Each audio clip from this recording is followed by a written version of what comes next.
Field marshal chief of army staff general Asim Munir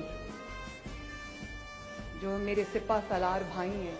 میں ان کا بھی شکریہ ادا کرنا چاہتی ہوں، ان کو بھی خراج تحسین پیش کرنا چاہتی ہوں کہ جس طرح انہوں نے وار ٹائم لیڈرشپ پاکستان کو پرووائڈ کی اور پاکستان جو ہے ان کی لیڈرشپ میں ایسی فتح سے ہمکنار ہوا کہ دنیا دیکھتی رہ گئی، اور ایئر چیف جن کے جانبازوں نے، شاہینوں نے دشمن کے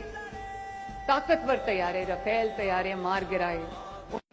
ابھی میری نظر سے یہ ویڈیو گزری ہے، میں یہاں پہ اٹیچ کروں، آپ یہ ویڈیو سنیے گا کہ مریم نواز صاحبہ یہاں پہ فرما رہی ہیں کہ field marshal general Asim Munir کی لیڈرشپ کی میں ملک جو ہے ترقی کی راہ پہ گامزن ہے۔ اگر عاصم منیر نے ہی ملک کو ترقی کی راہ پہ گامزن کرنا ہے تو پھر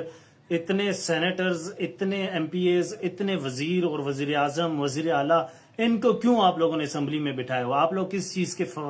مراد جو ہیں وہ حاصل کر رہے ہیں؟ کس چیز کا فائدہ ہے آپ کا پھر پاکستان کے لیے؟ آپ لوگوں کا کیا فائدہ ہے پاکستان کے لیے جب عاصم منیر نے ہی ملک کو ترقی کی راہ پہ گامزن کرنا ہے؟ ان کی لیڈرشپ میں جب ملک ترقی کی راہ پہ گامزن ہونا ہے تو آپ لوگ اسمبلیاں تحلیل کر دیں۔ پھر